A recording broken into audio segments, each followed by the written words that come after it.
Hai semua, Assalamualaikum, selamat malam. Kembali kita ke podcast MQT episod ketiga bersama saya Anis sekali lagi. Seperti biasa bersama saya YB Akmal Nasir, Menteri Ekonomi. Assalamualaikum YB. Kesalam, khabar Anis? Sihat Alhamdulillah. Sihat YB? Sehat, sibuk sikit. So YB Sihat. kita jumpa lagi minggu Ya. ni. So saya pun tak sure Arsyad pergi mana. Dia sibuk kot kerja. Tapi yang pasti, nampak gaya saya lebih committed dengan masa yang ada.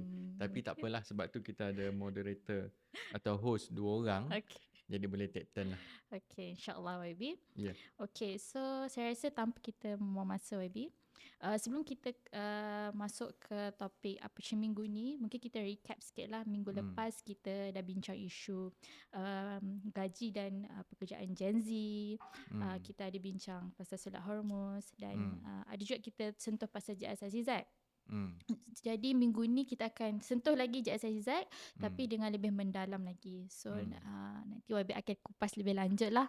Okay, so kita terus ke apa je minggu ni. Isu yang pertama, selamat malam Rohingya. Tapi apa pandangan YB Akmal? Okay YB, isu ni memang sangat hangat lah kan kebelakangan ni. So ada pihak yang melihat bahawa kebenaran memberi Rohingya untuk bekerja, sebenarnya pada saya mereka tak boleh bekerja sebenarnya YB kan, since mereka adalah pelarian.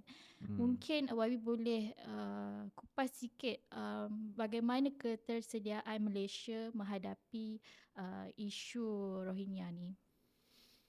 Bila saya bercadang nak buat podcast ni, ingat sembang santai. Tapi first soalan ni pun soalan yang bukan mudah untuk kita jawab, and there is no straight answer dalam keadaan isu Rohingya ni bukan isu baru.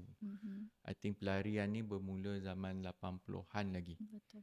Jadi kalau kita nak tengok perkara ini, dia banyak sensitivity lah. Sudah pasti ada daripada sudut kemanusiaan.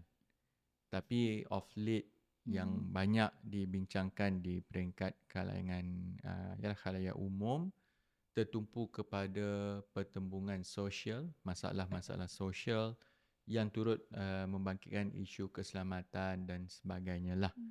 Tapi kalau kita tengok sebenarnya bila disebut pelarian ni, somehow Malaysia ni terbeban dengan jumlah pelarian yang agak ketara ramainya. I think kalau ikut rekod UNHCR disebut about 250,000, sekitar 250,000 orang. Itu yang katanya ada rekod lah. Yang lain kita yang mana itu adalah yang dinyatakan oleh UNHCR. Cuma pada masa yang sama, bila kita tengok isu ni lah, nak menyelesaikan ni mungkin kita kena tengok beberapa sudut. Yang pertama ialah cadangan ni mungkin daripada sudut praktikal, sebab masalah tu dah ada, macam mana nak menguruskan lambakan yang berlaku ini. Tapi pada masa yang sama nak melihat kepada sudut penyelesaian yang pokoknya.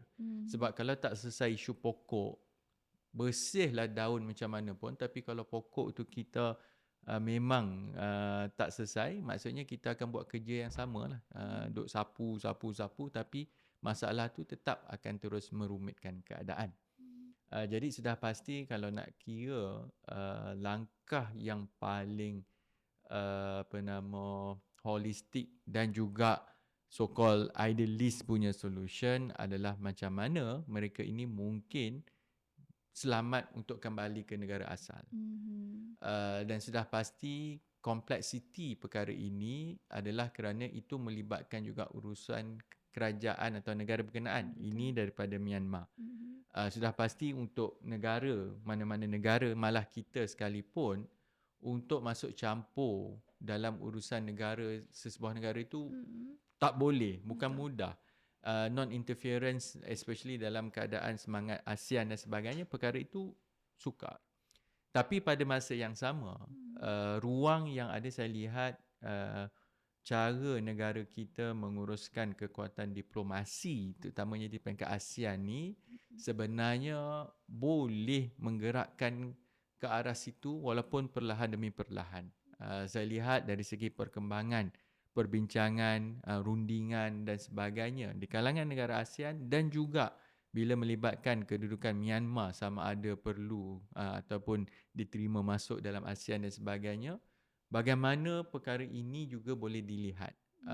Sebab kalau tidak, bila dah dalam keadaan sekarang ini, maksudnya tanggungan itu dah somehow lambat laun ataupun sekarang ni pun dah jadi beban ekonomi kepada negara. Kita ada pusat tahanan yang menguruskan mereka ini, tiap hari perlu ditanggung, ataupun contohnya cabaran terbesar adalah dari segi hukum hakam kehidupan. Tak kerja nak dapat gaji pada mana, tak ada gaji macam mana nak tanggung kehidupan. Dan perkara ini akan jadi satu cycle yang sangat negatif, dan perkara itu berlaku. Contohnya, sebelum even cakap isu bekerja, pendidikan. Kalau mereka ini menetap di sini bertahun-tahun tetapi tidak ada sebarang didikan, macam mana civic minded nak ada? Maksudnya kesedaran civic tu pun belum ada. Sebab itu bila berlaku pertembungan dengan masyarakat kita ni, tak selesa lah dia nak menguruskan diri pun tak sama dengan budaya ataupun standard yang sepatutnya ada dalam masyarakat yang yalah ada civic dan sebagainya. Jadi isu ini akan terus menjadi cycle yang memang sukar untuk ditembusi, tetapi sudah pasti cadangan ataupun attempt itu bila dikemukakan, saya rasa dia punya yalah reservation itu besar. Malah dia punya efek dari segi consequences yang tidak dijangka, unintended consequences ataupun kesan luar jangkaan. Contohnya kalau kita umum pelarian ni kita tempatkan dalam pekerjaan, nanti lagi ramai yang masuk.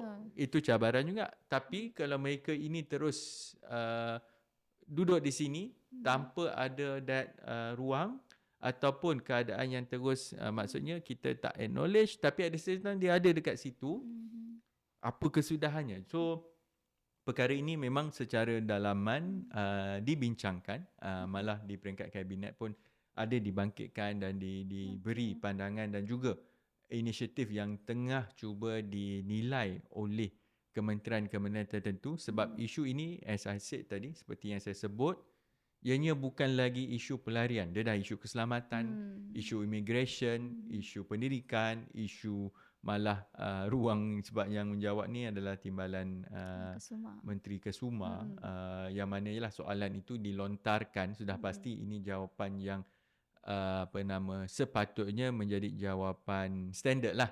Apa-apa cadangan pun kena buat kajian.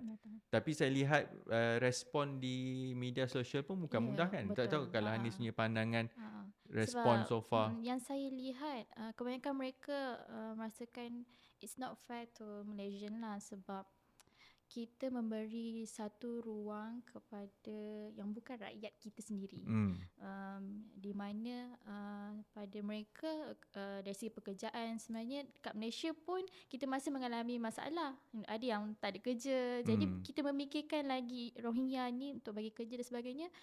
So I think it's give macam satu perasaan yang macam mungkin risau atau bagaimana. Jadi ini bukan mudah. So that's why I say maksudnya masalahnya ini satu legasi yang perlu diuruskan.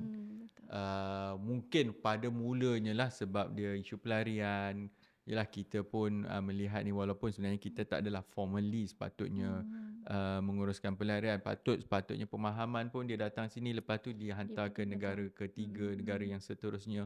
Tapi perkara itu tak berlaku. And sekarang ni beban tu dekat kepada kita. Jadi memang perkara ini, perkara pokok itu perlu dilihat. Sementara menguruskan keadaan semasa pun perlu diteliti. Jadi sudah pasti beban itu akan terletak kepada ialah semua segmen dalam keadaan kita cuba merungkaikan permasalahan ini. Jadi saya tak pastilah, kalau tengok pun sentimen dulu yelah ada sentimen yang mula-mula Yeah. kita bersimpati Betul. awalnya, tetapi sekarang Yeah. ini dia melihat kepada menjadi satu beban cabaran, malah yang disebut tadi, kalau betul pandangan dia kata ada untuk persaingan, kenapa tak jaga rakyat kita dulu. Tapi itu yang akan menjadi satu yelah cabaran lah dalam masyarakat kita kalau sentimen itu mengaburi permasalahan yang kita cuba selesaikan. Itu yang menjadi cabaran. Okay, YB. Itulah saya pun antara rakyat yang berasa simpati sebenarnya pada mereka, since mereka tidak dapat basic living yang sepatutnya mereka ada. Tapi itulah. Tapi hati-hati, nanti orang kata suruh Rohingya duduk sebelah rumah. Memang susah. Kan? Dia memang sebab betul dia yelah that is the challenge. Kalau you tak boleh sebut simpati, memang orang akan netizen akan kata simpati letak Rohingya ramai-ramai. I mean itu cabaran yang kita hadapi lah. So saya pun mengupas secara lebih menyeluruh lah. Saya harap akan ada satu solusi yang terbaik lah untuk isu ni. Hopefully, YB. It will take time. Tapi harap isu ini satu tak boleh ambil lewa.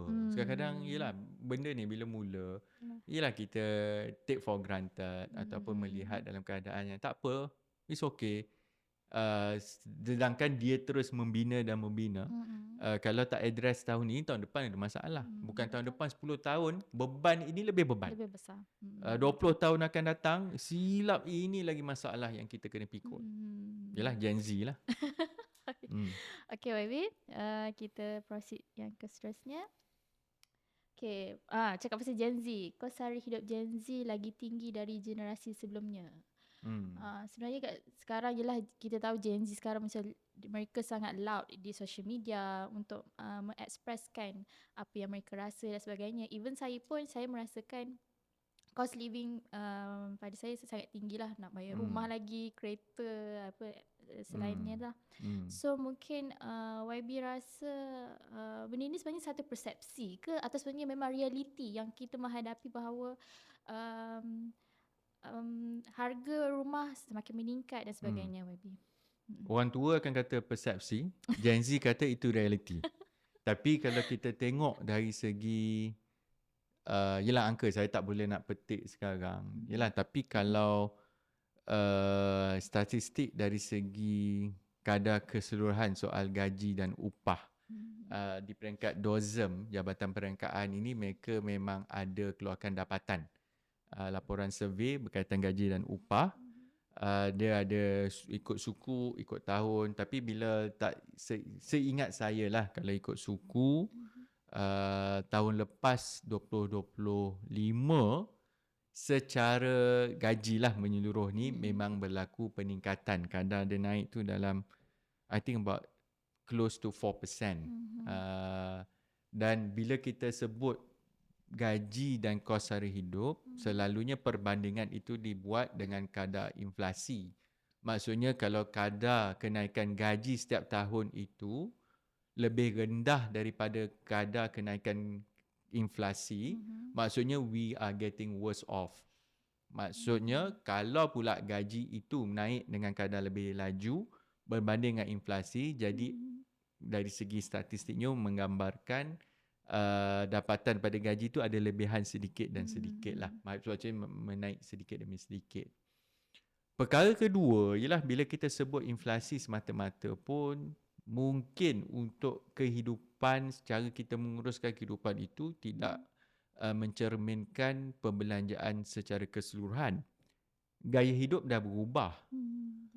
Kalau contohnya kalau nak cerita zaman dulu, zaman sekarang, zaman saya mula bekerja pun smartphone itu satu perkara yang novelty, baru, dah ada. Waktu tu pakai BlackBerry.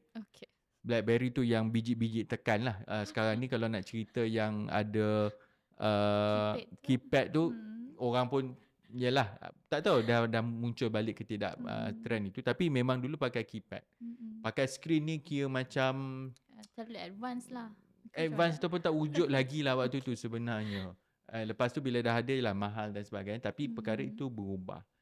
Wi-Fi, Netflix, dulu budaya tu Tak ada, tapi ni satu gaya hidup. Tapi kalau argue di luar, dia akan jadi perdebatan lah. Apa keperluan nak ada Netflix? Tapi orang muda akan kata zaman you dulu tengok wayang. Keluar juga. Saya tak tahulah zaman dulu ada. Sekarang pun ada lagi kan orang tengok wayang semua. Tetapi itu satu sifat ataupun gaya hidup. Medical card. Kesedaran itu makin meningkat. Keperluan memiliki medical card itu semakin perlu dalam konteks yang ada pada hari ini. Jadi sebab itu, perkara ketiga yang kita tengok soal sama ada gaji sekarang, dia punya ayat lebih tinggi dan sebagainya. Satu lagi ukuran kita lihat dari segi tunai tu, maksudnya lebihan daripada lepas dapat gaji, belanja semua ni, berapa banyak yang you ada lebihan tunai. Jadi perkara ini sebenarnya akan menjadi ukuran sama ada kita ada cash flow yang baik untuk kegunaan masa mendatang lah. Biasanya lebihan ini orang akan sama ada saving ataupun buat pelaburan. Tapi dalam isu yang ada pada hari ini, saya rasa perubahan budaya itu dah wujud. Macam yang kita sebut, saya tak silap 2 minggu lepas pun bila kita bincang, sama ada nak kekal di satu tempat kerja atau berpindah ganda, itu dah jadi satu trend yang memang diterima pakai zaman sekarang. Kalau dulu kata, you ni jenis yang tak loyal, tak setia, the next majikan akan kata, susah ambil budak ni. Sebab nanti 3 bulan cepat sangat lah. 6 bulan atau setahun dia pindah lagi. Zaman dulu, tapi zaman sekarang beban itu memang majikan terpaksa terima. Sebab mungkin pengalaman ataupun perkongsian maklumat itu lebih meluas. Dan untuk pandangan saya, sudah pasti yang lebih penting adalah pemahaman dalam soal gaji itu kena jelas. What you sepatutnya layak terima itu pun perlu dijadikan satu rujukan. In fact, ini antara perkara yang kita push lah, supaya majikan juga tidak mengambil kesempatan. Kalau contohnya you tengok, budak ni baru first, tapi sebab dia ingat you boleh makan, dan dia cuba nego rendahkan. Tapi pada masa yang sama, kadang-kadang perkara itu juga akan menyebabkan majikan akan rugi pada long term lah, sebab dia akan mula hopping dari satu tempat ke satu tempat. So saya tak beranilah nak kata Gen Z ni lembik ke tak tahan kerja, tapi lebih kepada dua-dua tu kena adapt. Maksudnya yang mula bekerja tu kena tahu juga macam mana kehidupan yang sebenar yang diharapkan. Tapi majikan pun kena adjust juga. Sebab zaman sekarang dia bukan tengok clock in 8.5, 9.6. Dia tengok bagi dia output dia. Tapi bila you tekankan perkara itu, dia mula lah. Dia mula rasa rimas. Payahnya juga, even pakaian jadi isu. Contoh, so saya akan mengungkit lah. So bila cerita pasal pakaian, memanglah nampak lembik, manja. Suruh pakai smart sikit, dia tak nak. Rasa ni rebel, tolak apa. Tapi kalau dari segi pandangan dia, apa bezanya output kerja tu, you pakai tie semua, tapi kerja tu pun selenga, tak boleh sebut. Itu ayat saya tarik balik. Maksudnya kerja itu tidak mencerminkan, nanti padam lah. Itu kena boleh silent. Satu part kena edit lah sebab terlepas cakap. Itu masalah lah kita nak ni. So on that note, mereka akan tengok so-called output dia. Adakah dengan perwatakan ini tingkatkan kerja, and susah nak cerita budaya ataupun Gen Z ni, dia punya pendekatan dia itu masing-masing kena saling memahami. Baik, mungkin it's back to macam mana Gen Z tu menguruskan dari segi kewangan mereka, ataupun back to pada gaji juga, majikan memain peranan untuk tingkatkan gaji ikut mereka punya kelayakan ke dan sebagainya kan. So kat situ saya nak promote produk ataupun kaedah yang kita bangunkan bawah KE, DOSM. Kita ada perbelanjaan asas kehidupan wajar. PAKW. Google PAKW. Memang akan jumpa link website Dozem. Lepas tu calculate lah berapa sebenarnya yang adik-adik patut ada untuk hidup dengan atau belanja dengan yang agak munasabah ataupun bermaruah lah. So from that point of view, kalau contohnya sebenarnya gaji tu jauh lebih besar, lepas tu mengeluh, tengok PAKW tu sebenarnya lebih rendah, memang perbelanjaan itu banyak yang lebih kepada kemahuan daripada keperluan. Tapi contohnya memang rendah pun, even lebih rendah pada PAKW, tapi tu jadi try to benchmark dengan angka yang lebih baik juga. So at least PAKW ni boleh jadi satu guide lah kepada kita. Ya, so bila nak nego dengan majikan, interview, tunjuk ini PAKW saya ni. Okay, good luck lah. Baik. Okay, stresnya. YB Akmal tak turun berkempen. YB. Ini sahaja office ni nak tunjuk. Since yelah YB Menteri Ekonomi, tapi dalam masa yang sama politik tidak dilupakan. So YB boleh share sikit, YB ada kempen ke seminggu dua ni? Saya adalah singgah sebab saya melihat satu dari segi komitmen yang diberikan. Pertama memang kena imbang lah antara peranan di kementerian dan terutamanya sudut ekonomi ini masih belum menentu. Kalau tengok keadaan harga brand minyak, tempoh 2 hari ini dia menunjukkan trend menaik sedikit. Dalam tempoh 2-3 minggu yang lepas, kita sebenarnya agak selesa ataupun rasa lega sebab harga itu kekal sekitar 72-73 US dollar. Semalam dia dah melepasi 75. Hari ni dah naik 77. Siapa yang tak tahu, memang perang tu berlaku sekarang. Maksudnya serangan itu dah dimulakan. Amerika ada serang Iran. Iran tindak balas. Jadi saya semak Al Jazeera pagi ni pun, maksudnya di negara-negara teluk tu siren berbunyi dan sebagainya. So suasana itu membimbangkan sedikit lah. Jadi sebenarnya nak to let our guards down ni susah lah bagi saya dalam keadaan kita tak nak terlepas ataupun terlalu cepat lah. Tapi untuk parti ni memang saya ditempatkan di Tenggaruh, di Don, di dalam satu di kawasan Johor Timur ataupun di Mersing. Jadi Tenggaruh ni seronok. I mean in a sense that saya juga ambil peluang untuk memahami kehidupan masyarakat di sana. Jadi di sana juga saya berpeluang untuk masuk ke Felda. Oh, okay. I actually from Felda. Felda mana? Saya Felda Keratong. Oh, Keratong, Pahang. Pahang, betul. Ni tapi dekat je lah dengan Segamat je lah. Itu sebenarnya Mersing. Kalau nak pergi Johor Bahru dalam 2 jam setengah, Mersing nak pergi ke Kuantan less than that. Sebenarnya bandar yang lebih dekat sebenarnya Kuantan. Malah kalau sebab itu petugas yang ramai-ramai ni pun daripada Terengganu. Dia orang hantar kawan-kawan daripada Terengganu datang tolong semua.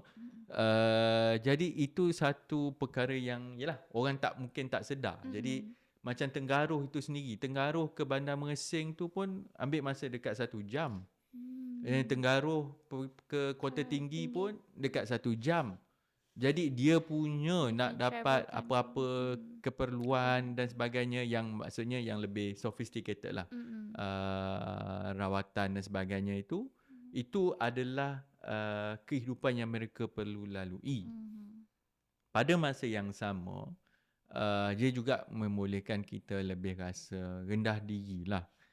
By the time kita, tapi saya bertembung juga dengan jentera UMNO kat sana. Dengan Shiro.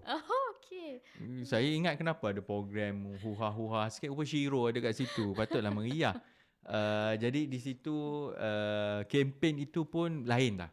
Pengalaman saya kalau banding 10 tahun dulu, waktu tu saya lebih muda lah. Bila masuk sini memang berdebar-debar lah. Tapi dalam keadaan sekarang ni, itu kelebihan. Walaupun dinamik politik dan sebagainya, saya cuba maintain podcast ini tak nak sentuh sangat isu politik. Tetapi dari segi sudut bertemu dengan masyarakat dan sebagainya ini, kita tahu jugalah it's actually good reality check. Yang bising pun bising lah. Keadaan mengadu dan sebagainya. Semalam pun saya sempat singgah di sekitar Tangkak dekat Don Gambir.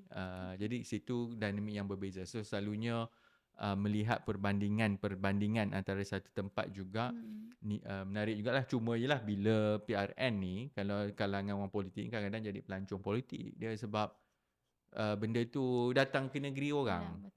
Maksudnya biasanya kalau pilihan raya umum, masing-masing jaga masing-masing lah. Tapi kalau bila berlaku macam negeri ni, dia akan jadi satu tumpuan lah, semua ke sini. Nanti I think seminggu break, lepas tu semua ke Negeri Sembilan. Lepas tu hopefully tengok keputusan politik nanti macam mana. Cuma kita meraihkan apa yang ada lah. But at the same time, fokus ekonomi ni sebenarnya saya masih masih mengharap supaya krisis ni berlalu pergi. Tapi macam tak nampak. Mungkin sebab dia kalah World Cup dah kot. Dia bila terkeluar tu saya tak tahu. So itu yang agak membimbangkan lah. Sebab satu, mungkin kita akan mengambil sikap endah tak endah. Kita ingat the first 3 months bila berlaku krisis, kita berjaya uruskan dengan agak baik. Terutamanya relatif kepada negara-negara lain atau sebagainya. Tapi bila masuk, kalau berlaku gelombang kedua atau serangan ini kembali hangat, tak tahu lah. In that sense, we have to be lebih vigilant. Dan saya bimbang sebab kita ni cepat rasa senang. Apa? Cepat dia cepat cepat rasa selesa lah. Cepat rasa selesa and then dia viral benda lain pula. So tapi sebenarnya ini antara cabaran. Tapi insyaAllah next week M10 akan bersidang. So itu kita kena teliti lah dekat peringkat M10. Baik YB. Okay, so saya rasa kita tak perlu ulas panjang lah yang ni. Kita terus ke segmen RMK, rangkuman minggu kini. Diorang dah tukar YB, minggu kini pula. RMK, rangkuman minggu. Kan last week kita kata rangkuman minggu kali ni. Kali ni lah kan, bukan rangkuman minggu kini. Ada ke minggu kini? Saya pun tak sure lah diorang ni. Saya minta editor check balik bahasa Melayu dia ni. Tak apalah, tapi slang dia. Okay. Seterusnya YB, ke arah negara menua, apa persediaan Malaysia? Okay, sebenarnya YB, minggu ini YB ada dapat soalan lah daripada YB. Saya tengok YB dari YB Merbok. Dia soalan dia lebih ke arah bagaimana kesiapsiagaan negara menghadapi fenomena masyarakat menua. Mungkin YB boleh share sikit lah bagaimana pelaksanaan perancangan dasar NAB dan sebagainya YB. Well, RMK ni rangkuman minggu kini ni, kita cerita apa yang berlaku sepanjang 2 minggu ataupun selepas podcast yang lalu lah. Jadi sekarang ni memang Parlimen masih bersidang. MQT tu pun sebenarnya kita ambil nama daripada siri. Bukan ambil lah, dia kebetulan sama dengan apa yang berlaku di Parlimen. Jadi untuk perkara ini, salah satu soalan yang dibangkitkan, sebenarnya ada 2-3. Tapi yang ini yang soalan naik yang berkaitan dengan negara menua. Sebenarnya kita dah menjadi negara menua 2021 kalau tak silap saya. Nanti tengok balik kalau yang saya silap, betulkan balik. Tapi I think 2021 kita dah negara menua, iaitu takrifan global yang diguna pakai. 7% daripada populasi tu dah melebihi umur 65 tahun. Kemudian Kalau 7% tu dia berganda menjadi 14%, dia jadi negara tua. Okay. Yang mana kalau ikut unjuran tu sekitar 2043 macam tu. Kita akan tukar status negara tua. And then kalau dia naik sampai 20%, kita akan jadi negara sangat tua. Okay, itu satu dynamic lah. Isu ini sebenarnya memang wajar dibincangkan dengan lebih mendalam. Terutamanya kalau kita membandingkan negara-negara lain yang dah masuk negara menua, negara tua, mereka sebenarnya jadi kaya dulu sebelum dia tua. Oh, okay. Dalam keadaan negara kita ni terus membangun, tetapi kita menjadi menua ni sebelum kita jadi negara maju lagi. Maka di sini akan menjadi satu beban lah. Yang kedua, rate daripada menua ke tua tu jadi laju. Kerana ada dua perkara yang menyebabkan perkara itu berlaku. Pertama adalah dari segi kadar kesuburan itu berkurangan. Ni banyak faktor lah. Maksudnya basically nak senang ratio anak tu lah, bilangan ratio anak tu semakin menurun, mengecil. Yang kedua, alhamdulillahnya negara ataupun rakyat Malaysia ni umurnya makin panjang. Jadi menyebabkan berlaku perubahan demografi yang mana golongan yang lebih berumur 65 tahun ni menaik daripada 7% itu akan menuju ke arah 14%. Dalam nak menguruskan aspek menua ini, sebenarnya kita tak boleh hanya melihat kepada isu sudut menjaga kesihatan ataupun keselamatan sosial semata-mata. Kita kena tengok daripada sudut yang lebih menyeluruh lah. Jadi sebab itu di dalam RMK 13 kita dah nyatakan komitmen akan keluarkan kerangka agenda negara menua, dan perkara itu perlu disusuli atau didahulukan dengan kertas putih untuk dibawa dalam parlimen ketika RMK 13. Jadi saya meletakkan cabaran dan tanggungjawab itu kepada kementerian, kalau boleh kita bawa kertas putih itu hujung tahun ini. Sebab ada beberapa perancangan yang saya lihat yang menjelang tahun depan kita boleh kick off beberapa perkara untuk membolehkan persediaan terhadap negara tua ini dapat diuruskan dengan lebih baik. Tak silap saya ada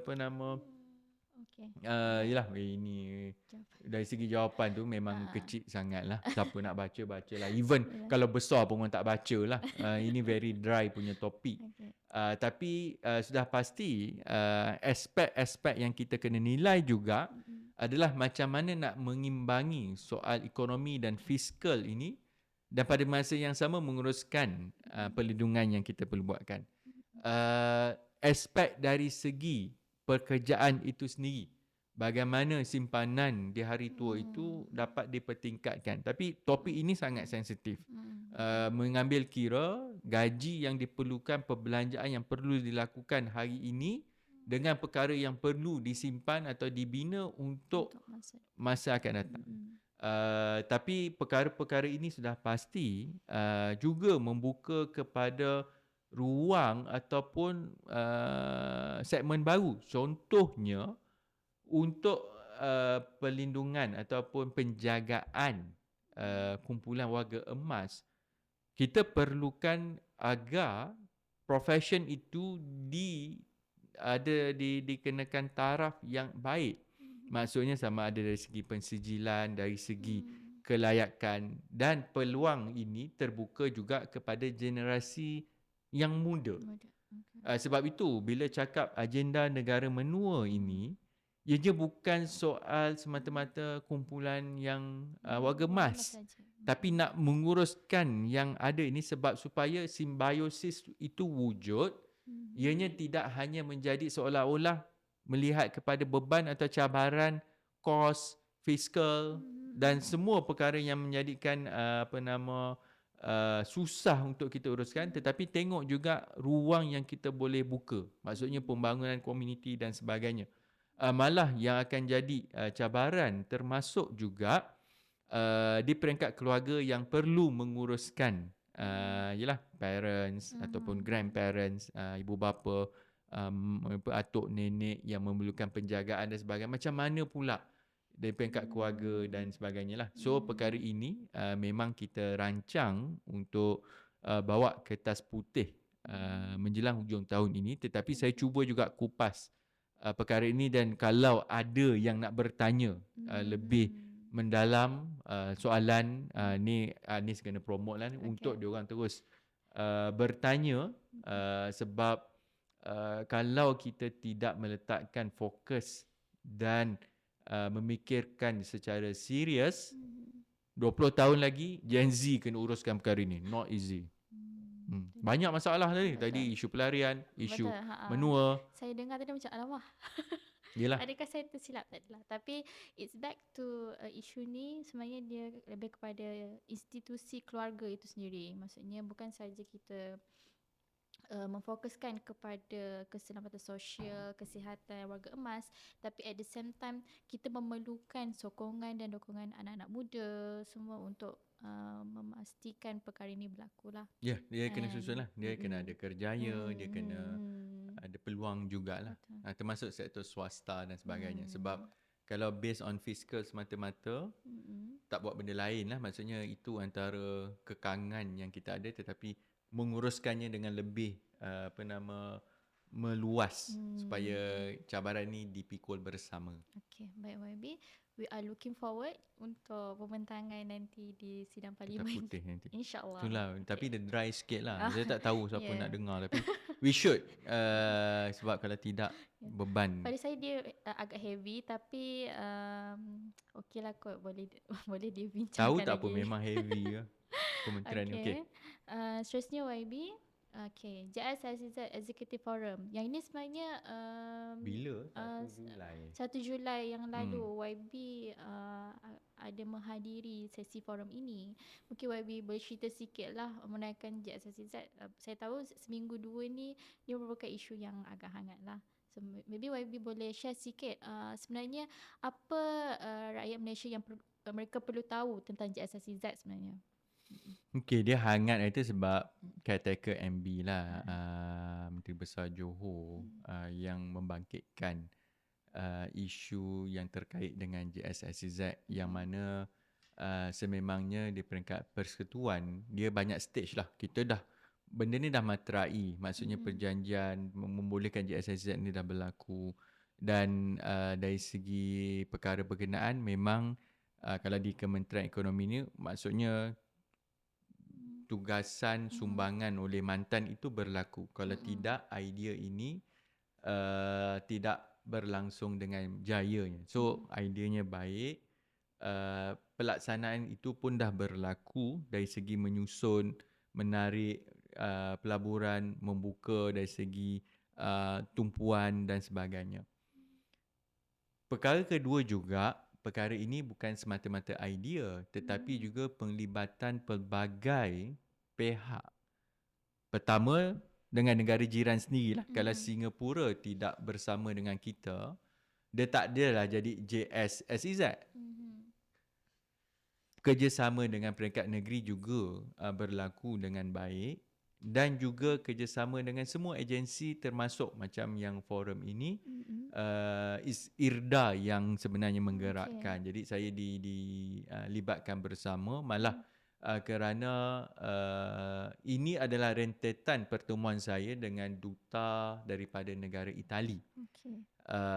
Yang mana beliau mengusulkan, meminta boleh tak, dia tanya saya, untuk saya berjumpa dengan sekumpulan pelabur dan juga syarikat daripada Itali yang datang ketika tempoh berkenaan, yang mana mereka melihat potensi untuk pelaburan di rantau ini. Sebab kalau dari segi kerjasama, syarikat besar Itali ni ada. Contohnya Petronas dengan ENI. Malah kalau dari segi untuk segmen ke arah green economy. Itu berlaku, memang dah ada. Tetapi ruang ataupun peluang itu tidak belum terbuka dengan meluas. Jadi mereka duta bertanya dengan saya kata okeylah nak jumpa, if you need me to be there, kalau saya diperlukan untuk memberi keyakinan, kita akan melakukannya. Sebab itu dia tidak melihat soal kredit apa semua, tak ada. Memang bila pendekatan yang kita ambil,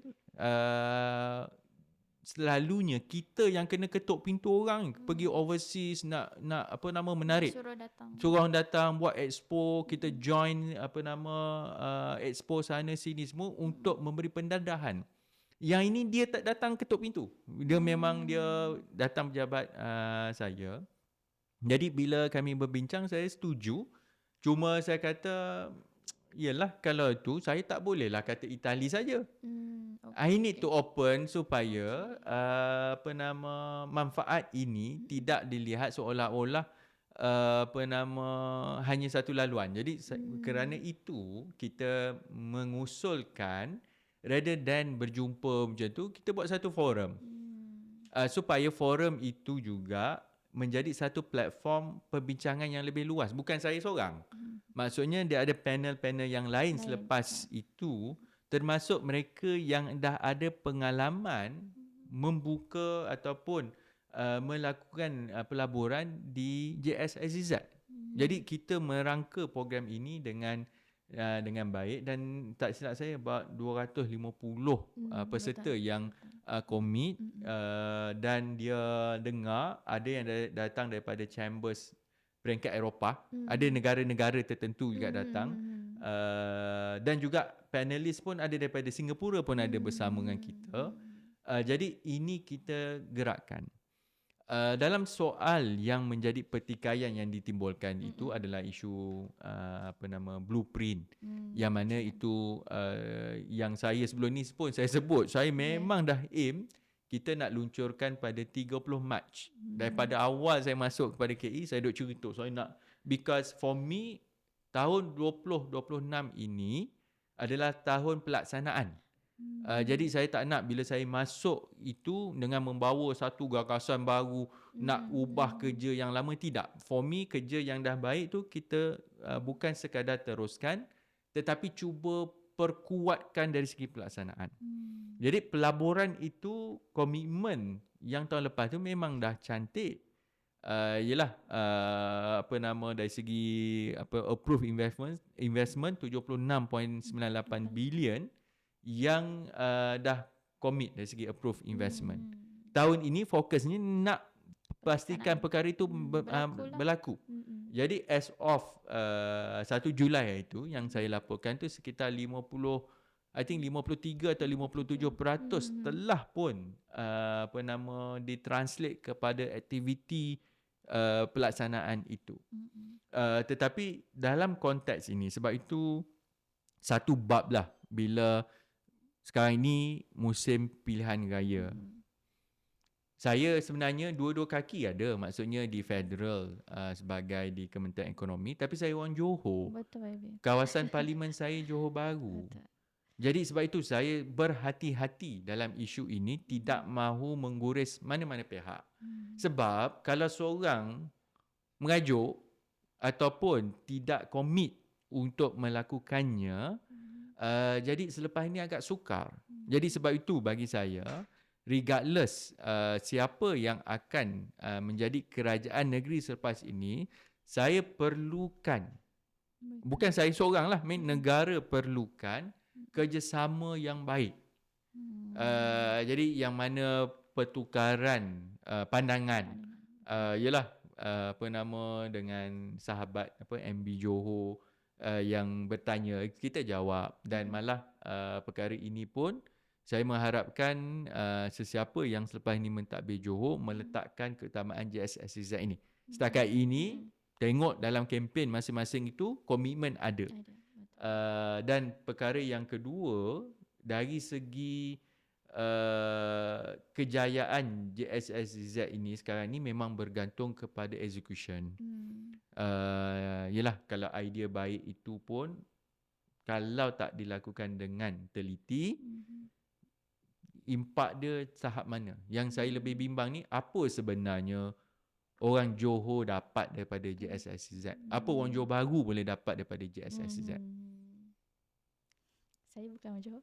Tapi YB, Ya. sebelum YB ulas lebih, sebenarnya YB dah termasuk ke main topic, which is kita akan bincangkan JSSZ ini lah. Okey. Oh, ya ke? Saya Ya. So, tadi isu pasal forumnya. ya, forum. Okey. Tapi tak apa. Sebelum tu YB, sebelum YB masuk ke suara apa ni? Manfaat kepada orang Johor, mungkin saya boleh petik sikit bahawa sebelum ini terdapat yang dakwaan bahawa JSSZ dilengah-lengahkan dan sebagainya tu. Mungkin YB boleh jelaskanlah sebenarnya apa senario sebenarnya, maksudnya bila master plan tu tak dilancarkan, pada saya mungkin dari segi kerja-kerja di bawah ni masih terus berjalan. So mungkin YB boleh ulas sikit lah. Satu ialah dari segi kerja itu berjalan lah. Maksudnya tidak ada apa-apa kesan dari segi pelaksanaan sedia ada. Sebab itu membandingkan apa yang telah diluluskan tahun lepas dengan pelaksanaan yang berlaku, menunjukkan pelaksanaan itu sedang berlaku. Perkara kedua, dari segi blueprint itu, sememangnya dia peringkat operasi yang lebih memperincikan supaya semua fahamlah. Sebab kita nak jadikan dia sebagai semua ni one stop dan center, dan dia boleh rujuk kepada dokumen ni, memudahkan semua pihak. Pada masa yang sama, bila kita bawa ke kabinet, pandangan balas yang diterima adalah supaya perkara ini bukan sahaja diuruskan sebagai peringkat operasi, tetapi juga mengangkatnya supaya melibatkan kedua-dua kepimpinan tertinggi Perdana Menteri lah, kedua-dua negara. Maka perkara itu dari segi jadualnya memang kita ada komitmen leaders retreat setiap tahun pada penghujung tahun. Jadi sebab itu hasratnya dikemukakan balas kepada Kementerian Ekonomi untuk menyusun ketika itu. Walaupun saya terus berpandangan kalau dapat dilaksanakan perkara ini terus menarik minat yang sama. Itu pandangan saya. Tapi along the way, krisis ini juga krisis ekonomi, maksudnya gangguan bekalan global yang berlaku ketika ini menyebabkan beberapa dinamik itu berubah. Yang pertama, why macam kumpulan, bila saya tanya kumpulan pelabur tadi, why suddenly you request? Kenapa sekarang ni Your Excellency bertanya dengan kami mengenai JSSZ? Dia melihat bahawa yelah, mereka ni pelabur, duit itu ada, tetapi satu segmen, contoh ini contoh sebab dia sensitif. Maksudnya bila berlaku peperangan di Asia Barat, pelaburan itu ke sana itu bukan lagi satu lokasi yang atraktif. Jadi mereka mencari pelaburan ataupun lokasi alternatif yang lain. Yang kedua, dari segi kedudukan kita ini, geografinya good, ialah region yang tenteram, yang stabil dan sebagainya, tetapi ekosistem tu juga agak menyeluruh. Sebab kalau bila kita bergabung kekuatan antara Singapura dan Johor, Singapura ni jadi, ialah kita tahu pintu masuk soal financial district, distrik keuangan, yang mana kita pula di sebelah Johor ni lah, kita ada kawasan, kita ada ekosistem supply chain dan sebagainya. Ini menjadi satu tarikan yang sangat baik. Jadi sebab itu untuk pembangunan itu, saya rasa ialah bila berlaku ruang masa yang ada ini, bagaimana kita cuba membina keyakinan ataupun modal untuk terus menarik perhatian para pelabur ke JSSZ. Jadi sebab itu cabarannya dalam tempoh, ialah saya bukan buat keputusan sendiri, walaupun Kementerian Ekonomi yang bina bersama dengan input-input agensi kementerian yang lain dan sebagainya. Kita juga dapat pandangan termasuk daripada negeri Jadi mereka tahu usaha ini sepatutnya dah selesai. Memang dah berlaku dengan baik. Cuma ketika ini dalam keadaan konteks dinamik yang berubah, macam mana dalam tempoh 3-4 bulan ni, rather than fokus kepada isu-isu ini komen sana, ini komen situ, dan sebab itu saya cuba disengage, saya cuba tidak mahu terus menegakkan benang yang basah ataupun nak tunjuk siapa yang lebih betul atau siapa yang lebih hebat. Saya akan cuba gunakan 3-4 bulan selepas ini untuk terus bina keyakinan itu dan buka ruang dan tengok juga segmen tertentu sementara kita terus membina momentum ke arah leaders retreat nanti. Jadi sebab itu kita cuba tukar, ambil peluang bila dipertikaikan. Saya tidak bidas dengan cara cuba merendahkan peranan yang lain, tapi saya buka peluang untuk kita tunjukkan pencapaian. Dan saya nak ajaklah lepas ini kawan-kawan di Johor, saya pun Johor juga, untuk kita ambil peluang ini. Tapi yelah, bukan bermaksud Kementerian Ekonomi ni hanya tengok Johor. Ni tu payah juga. Tapi ini juga untuk kita terus mengangkat kedudukan ekonomi negara lah. Okay, baik YB. So sebenarnya ni merupakan satu inisiatif yang melibatkan semua pihak. Maksudnya bukan satu entiti saja. So yang ni seperti yang YB mention tadi, ni adalah antara prestasi-prestasi pelaburan JSSZ lah setakat suku pertama 2026. Okay. Mungkin YB nak ulas tadi berkenaan dengan kesan JSSZ ini kepada khusus rakyat di Johor dan di JB. Tapi mungkin ada kerisauan kepada mereka bahawa bila berlakunya pembangunan berskala besar seperti JSSZ, mungkin ini memberi satu kesan kepada mereka. Mereka akan bimbang berkenaan dengan mungkin kos sara hidup mereka akan lagi tinggi ataupun harga rumah meningkat dan sebagainya kan. Mungkin YB boleh ulas sikit lah sebenarnya impact sebenarnya kepada rakyat Johor sendiri. Itulah, ini kesan ni bukan mudah lah dalam kita menguruskan mana-mana kemajuan ekonomi itu. Sudah pasti menguruskan manfaat ataupun memastikan manfaat itu diterima ataupun dapat dirasai oleh kebanyakan orang, itu adalah satu pendekatan yang lebih perlu diberikan perhatian. Malah ini sebenarnya yang boleh dimainkan bersamalah, terutamanya di peringkat negeri, sebab kita nak kena pastikan manfaat itu dapat dirasai. Bila kita sebut soal kemajuan, pembangunan dan sebagainya, ianya perlu datang juga dengan sebagai contoh lah, bila orang sebut pembangunan ekonomi ini, selalunya kemudahan soal infrastruktur dan sebagainya ni perlu dijalankan seiring. Dan perkara ini is ongoing. Contohnya kesesakan di tambak Johor. Perkara ini memang bertahun-tahun yang kita kena hadapi. Baiknya menunjukkan aktiviti itu berlaku dengan cergas. Tetapi maksudnya juga ramai juga rakyat kita yang terpaksa mencari rezeki di sebelah sana kerana gajinya, bila terutamanya dari segi mata wang dan sebagainya, memberi pulangan yang lebih lumayan berbanding dengan pekerjaan yang sama di sebelah kita. Tetapi kemudahan-kemudahan infra ni memang kita dah letakkan komitmen. Malah di peringkat persekutuan itu, sejumlah peruntukan untuk dilihat bagaimana macam mana untuk kita membantu menaik taraf perkara ini. Contoh RTS dah bergerak. InsyaAllah tahun depan itu boleh mula beroperasi. Bagaimana dari segi pertimbangan untuk menguruskan public transport on the side, MOT tengah tengok dengan lebih mendalam. Dari segi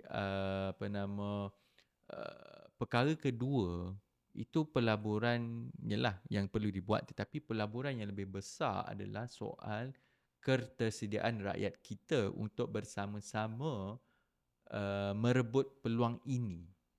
Terutamanya kalau perkara ini kita berjaya wujudkan segmen pekerjaan yang bernilai tinggi.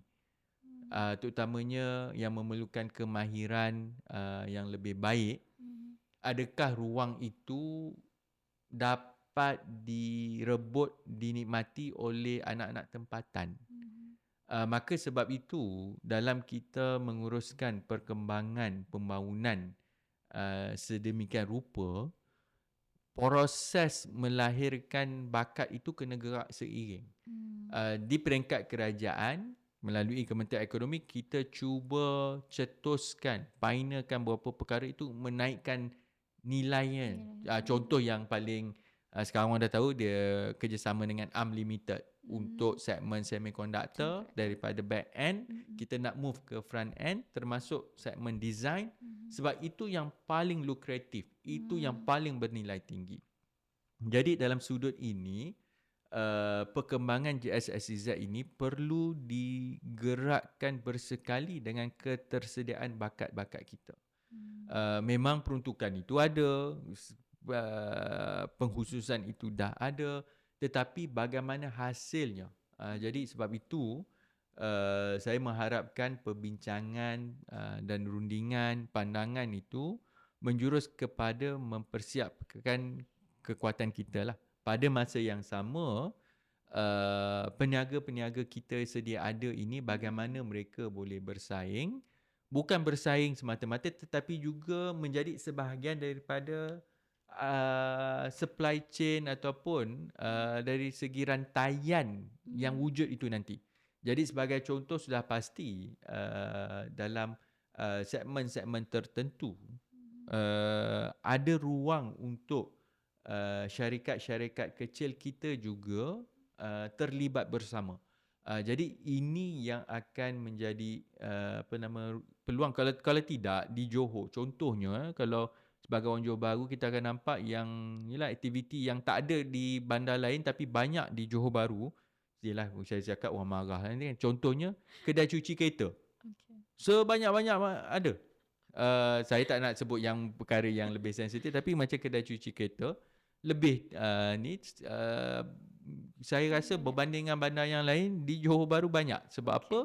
Sebab ialah kenderaan-kenderaan luar, kenderaan Singapura yang masuk tu, dia ambil peluang, kosnya sangat murah dan sebagainya. Itu satu perkhidmatan yang agak ketara lah yang berlaku di bandar Johor Bahru. Cuma bila berlaku macam JSSZ tu, kita nak tengok segmen sokongan ini jenis bagaimana yang ada nilai tambah dalam kegiatan ekonomi kita. Sebab perkara yang kedua sudah pastilah, makan kedai-kedai makan di Johor ni sangat terkenal lah di kalangan rakyat Singapura dan sebagainya. Jadi itu antara mungkin berlaku perubahan, segmen mana yang boleh ditonjolkan ataupun bagaimana kita naikkan nilaian yang kita ada. Okey. Baik YB, mungkin kita boleh ulas juga bahawa DOSM sebenarnya telah mengeluarkan statistik bahawa negeri Johor antara negeri yang mempunyai pertumbuhan ekonomi yang tertinggi. Jadi mungkin kita boleh katakan bahawa untuk mengukur kejayaan pembangunan ni bukan sahaja mengikut peratus pertumbuhan ekonomi, tapi it's back to rakyat di situ sendiri, sama ada mereka dapat menikmati tak hasil daripada pembangunan tersebut, dan mungkin at the end kita perlu memastikan kehidupan mereka lebih baik. Okey, Kan? itu fair statement. Yalah, memang itu yang saya nak sampaikan. Saya ulas nanti tak habis lagi. Okey, baik YB. Okey. Mungkin kita terus kepada segmen seterusnya. Ini segmen terakhir YB. Tadi apa? Ada gambar yang tadi yang saya menjawab KDNK tadi tu lah. Ni yang YB ada. Yelah, KDNK tu naik memang sebab JSSZ lah. Memang bila approve investment tu mencanak naik tahun lepas. Jadi Johor pecah tradisi lah, jadi nombor satu. So, It's biasanya actually Selangor. macam bukanlah viral. Saya punya social media tu banyak isu-isu ni lah. So muncul okay. So it's actually memberi kesan jugalah kepada rakyat kita. Okay YB, kita boleh proceed? Boleh. Okay. Okey, ada soalan. Soalan pertama, Oh, ni sejauh mana segmen apa nama soalan pada ya, yang penonton yang dekat kita Google Form tu. yang kita terima lah yang mereka hantar soalan. Okey. Okay. So, sejauh mana komitmen kerajaan dalam pelaksanaan sistem padu? Mereka tanya pasal padu, Ibi. Yang Okay, ini boleh saya dah sikit. jelaskan I think dalam 2-3 bulan yang lepas, bila mana pertanyaan yang samalah sering berulang, apa hal tuju sistem padu dan sebagainya. Padu itu memang diguna pakai, dan kaedahnya adalah kita membuka ruang kepada mana-mana agensi dalam kerajaan yang memerlukan padu ini untuk guna pakai. Sebab kita masih perlu kawal dari segi kerahsiaan data dan sebagainya, dan perkara ini bukanlah kita macam open ya, maksudnya you kena mohon teliti ruang apa yang you perlukan, jadi dia segmentize kepada yang diperlukan. Dan sehingga hari ini sebagai contoh, seingat saya lah update yang saya ada, sekitar 27 agensi yang telah pun menggunakan perkhidmatan padu. Jadi contohnya macam mana? Contohnya bila mereka gunakan padu ini, satu perkara yang sangat memudahkan mereka adalah soal saringan.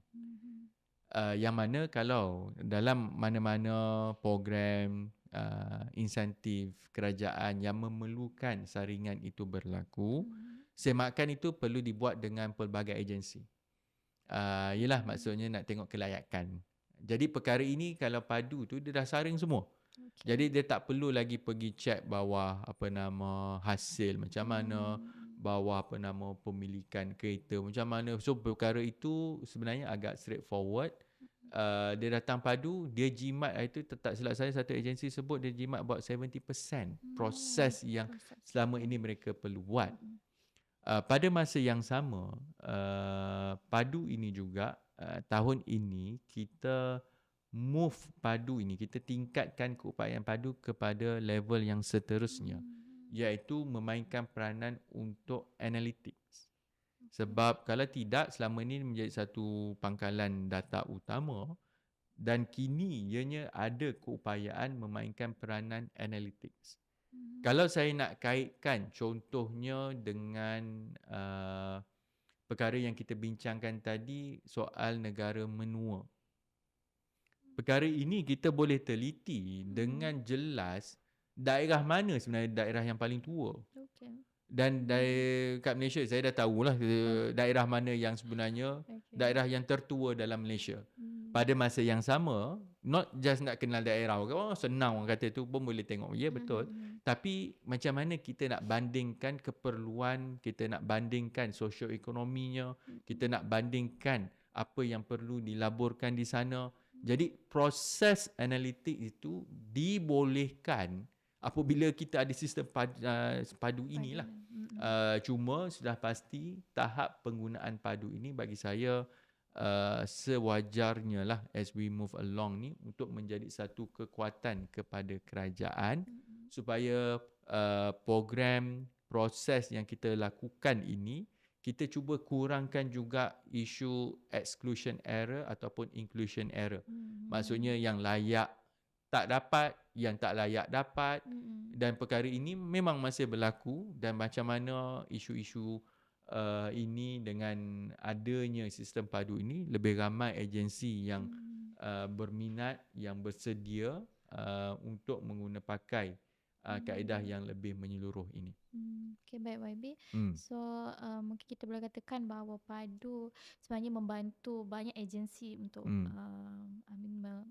mengurangkan proses macam YB mention tadi, diorang jimat 70% daripada proses yang mereka lakukan sebelum ini.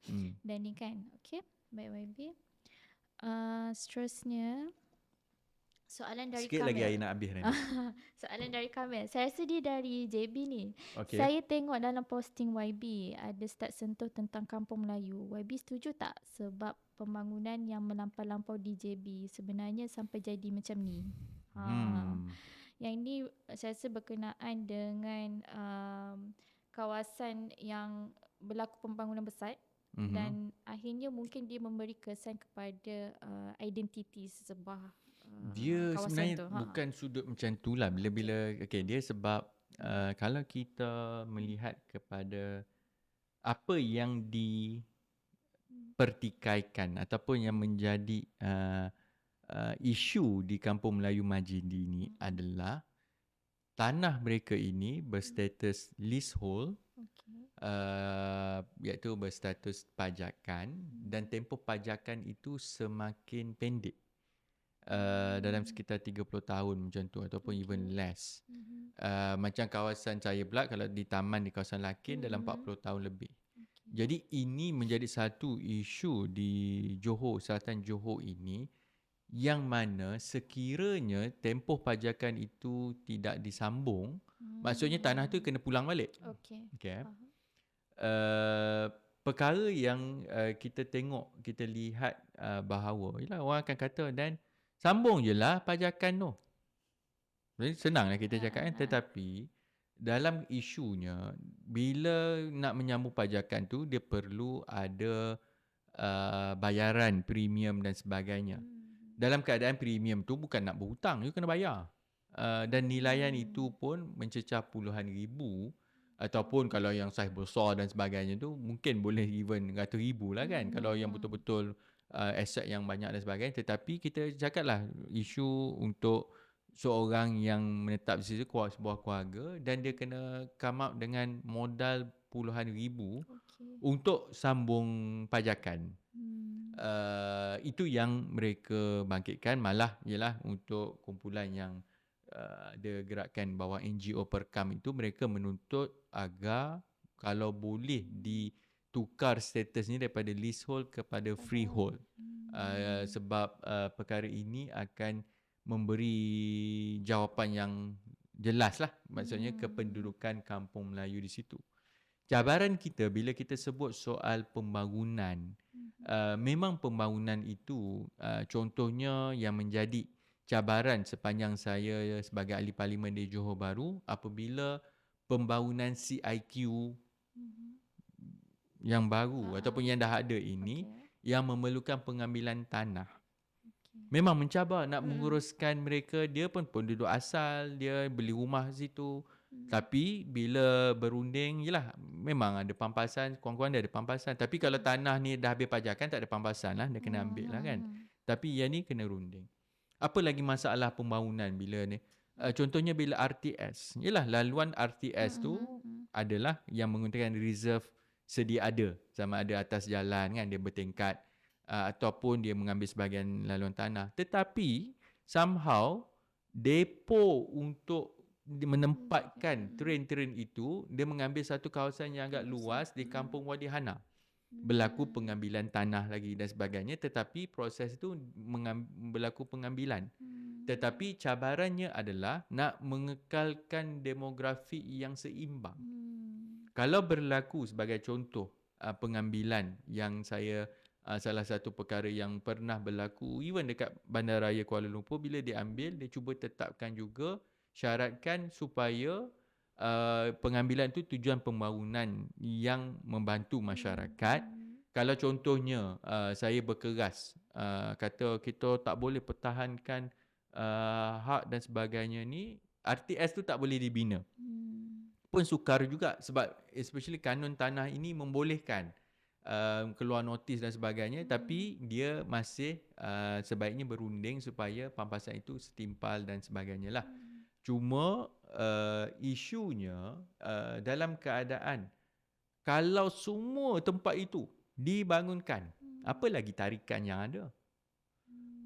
Semuanya akan jadi, yalah betul lah, moden dan sebagainya. Yang saya melihat sebagai contoh, kalau idea pembangunan itu semata-mata meletakkan semua bangunan tinggi, tak ada tarikan.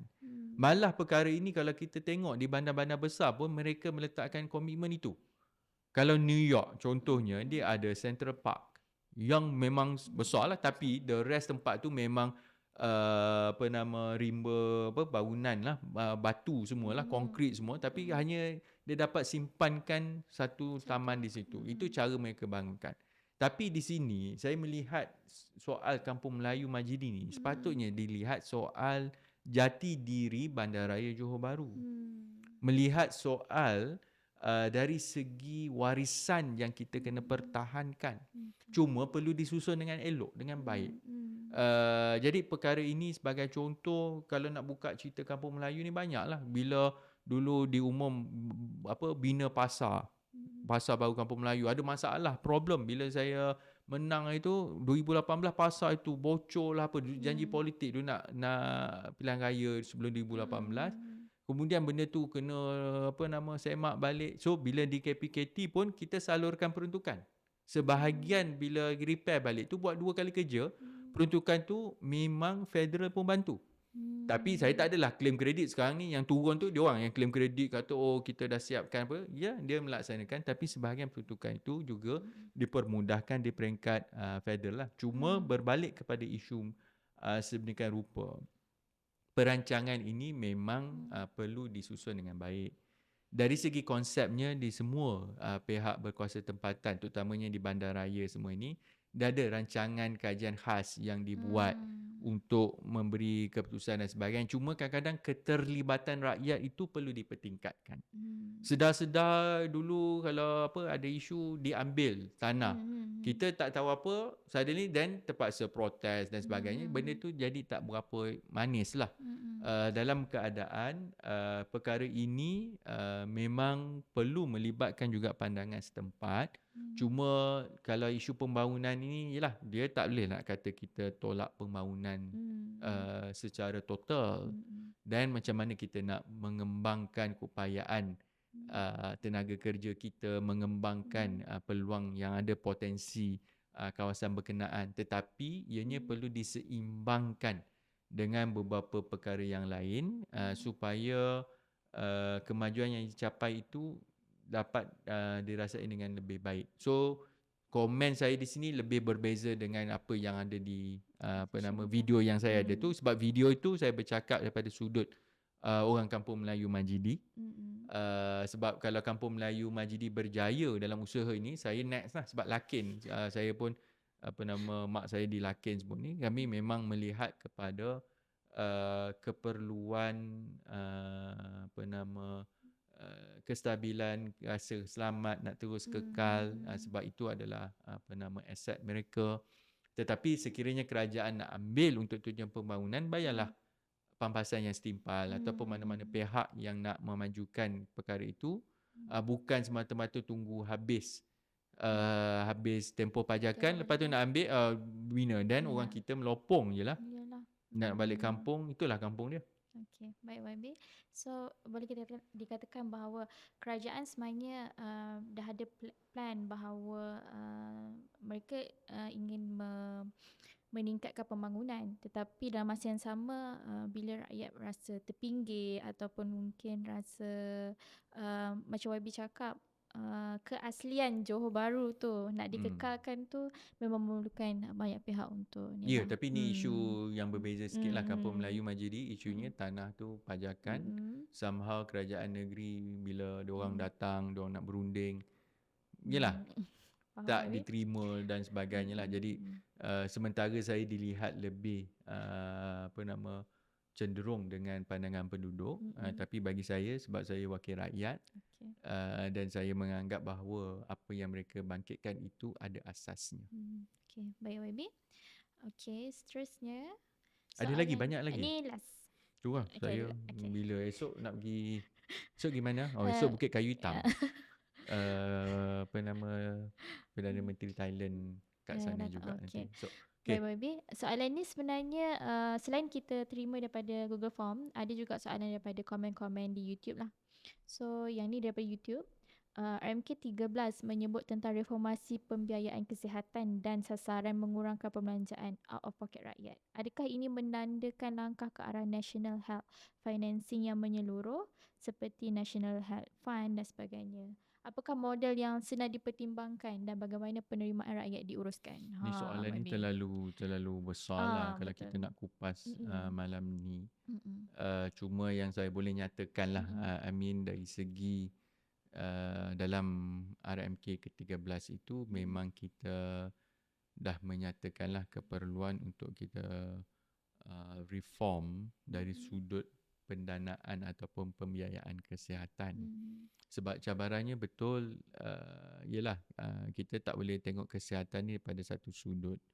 Maksudnya ialah akses tu ada, tetapi akses itu bukan bermaksud semata-mata adanya hospital, tapi keupayaan ataupun kemampuan kita untuk mendapatkan perkhidmatan berkenaan.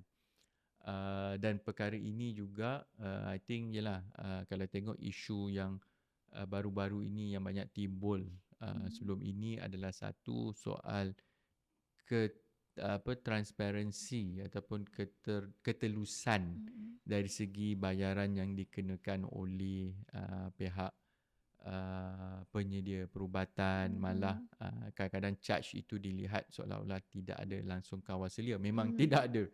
Sebab yang ada dari segi semakan yang ada tu dari peringkat retail tu adalah, tapi di peringkat servis semua ini satu perkara masih ada kelompongannya lah.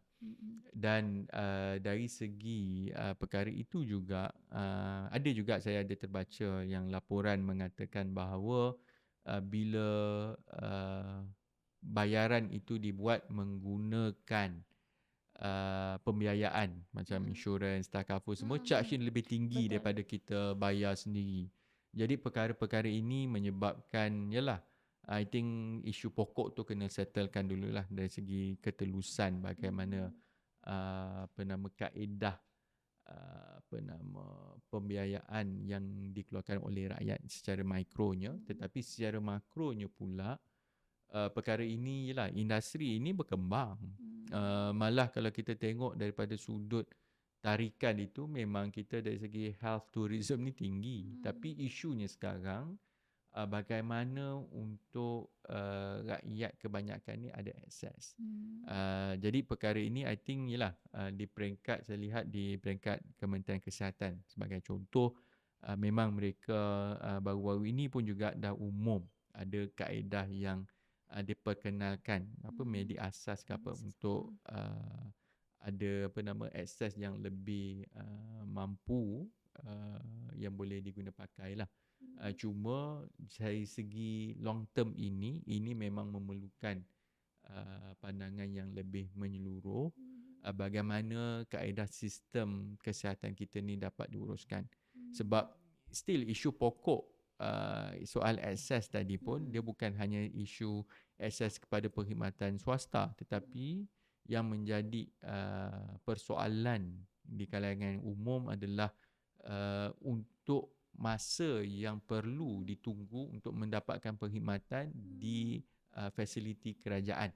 Jadi memang ada beberapa hospital itu memang kesesakan itu tak pernah surut. Memang somehow yalah dia overcrowded dan sebagainya. Jadi fundamental macam mana kita melihat aspek kesihatan ini memang kita kena nilai lah. Sebab Malaysia ini membenarkan, maksudnya kerajaan ada komitmennya, tapi swasta dibenarkan, tapi somehow benda tu tak jive yang saya sebut tadi lah. Macam mana nak lebih telus, macam mana supaya dia ada akses. Tapi yang sudut yang menyeluruh ini juga dari segi kekuatan fiskal kita ni, bagaimana untuk perkara ini terus bukan sahaja sustain tapi dapat ditambah baik, because costnya akan terus meningkat. Dari segi keperluan, berbalik kepada topik awal tadi, isu agenda menua tadi, ini antara juga perkara yang kita kena teliti lah, bagaimana model yang boleh kita pertimbangkan. So segmen ini saya tak nak sahkan yang mana kita nak pakai ataupun mandatory not at this forum, sebab kalau apa-apa pun ianya perlu perhalusi dan diumumkan di peringkat yang lebih betul lah. Bukan umum dekat podcast malam-malam macam ni. Okay, baik YB. So mungkin saya boleh simpulkan bahawa tak kisahlah nak guna model yang bagaimana, at the end tu niat kita adalah untuk memastikan akses yang lebih baik kepada masyarakat. Itu bahasa Gen Z lah. Dia kata tak kisah. Bagi saya perlu diperhalusi satu persatu. Okay, baik YB. Tak adalah gurau. Okay, macam tu lah YB. Saya rasa itu saja YB. Dah lah Okay, Dah lah, YB. betul lah Okay, saya pun. Alhamdulillah YB. Selesai episod ketiga. So, YB ada kata akhir? Tak ada? Tak ada. Jadi jumpa next episode. Johor akan selesai. Saya harap yalah, yang lebih penting ni nak menjalankan tanggungjawab selepas pilihan raya. Sudah pasti saya mengharapkan yang terbaik untuk negeri Johor. Okey, baik YB. Okey, itu saja. Terima kasih. Assalamualaikum. Selamat malam. Assalamualaikum. Terima kasih.